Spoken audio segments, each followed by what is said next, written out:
Okay, Cliff the Rocket Man here again. Video 12. We're playing with some lanterns today here. So anyway, we'll talk about some lanterns. I want to turn this around so you can see what I'm messing with. I got 4 of them going right here. 2 Canadians and 2 American made lanterns. So lately I've been kind of interested in how the Coleman Canadian built their lanterns. So I should say they're still Colemans, they're just made in Canada. Anyway, first one is a 220E. This is the one I did a video on here, how to disassemble one. And I've got it put back together. It's working great. And then my next one, I purchased what was called a 321. Let's see, it's a 1983. And then I got here a couple United States models here. This is a gift from Joe, a little, let's see, 76 200A. And then this one is a 75 220J. It's one of those $10 rust buckets I picked up, and with a little TLC. Now look at it today, it works fantastic. Anyway, okay, we'll go back to the Canadian models here for a minute. One thing I've noticed about the 220E, and I kind of referred to that in an earlier video, the Canadians used a different vent top on theirs. They're much heavier, made out, I should say they're made out of heavier steel, and they still use the long bolt like you would on a USA model, say, what is it, 63 and older. This is a United States model. Still uses the same bolt on the Canadian, except they use their own cap.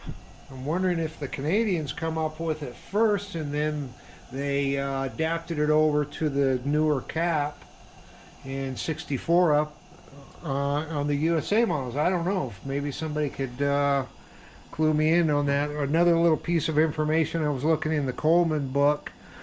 The last lantern that I can find that's Canadian is actually that has a big top, or a 228, was actually about 1936. Any Canadian after that was a 220 in the full size. And of course there's a lot of other different models. There's a ton of different models, but they all had the small cap on them. Anyway, and I've already explained some of the differences between the Canadian 220 and the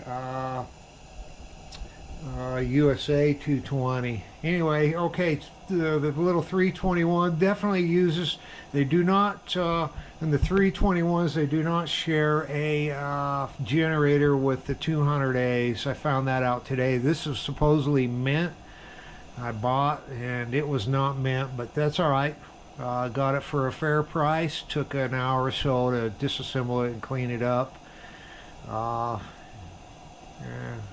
It doesn't do any good to leave fuel in these things. It causes more problems, just like an old lawnmower or car. You leave old fuel in them, they're no good. Anyway, and then on to this one. This is Joe's gift to me. Oh, I forgot to mention this at least came with a really nice box. For in 83, the box is in really nice shape. So I was a little upset with that one for a little while, but we're okay.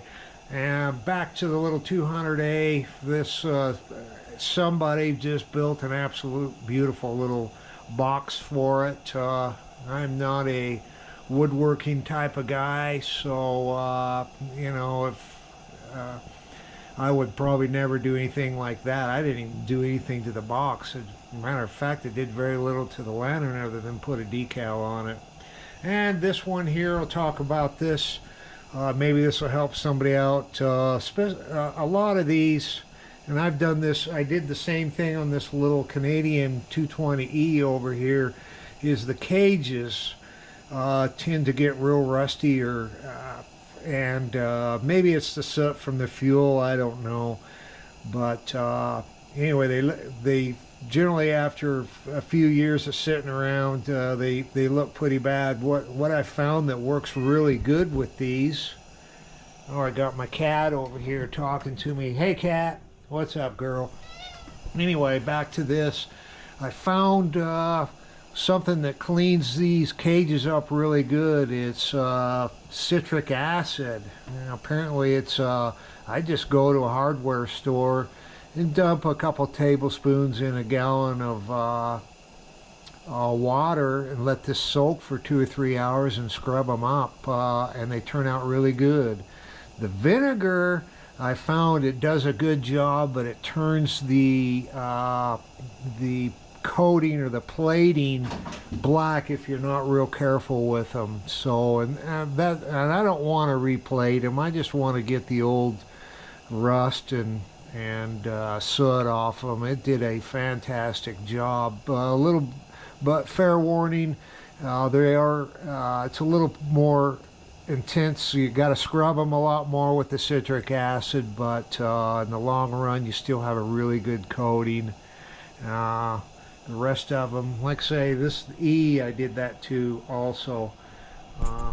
Anyway, that's all. I just wanted to kind of show off a couple little lanterns I've been working on. So that's probably it for today, and more than likely for the weekend. So anyway, Cliff out.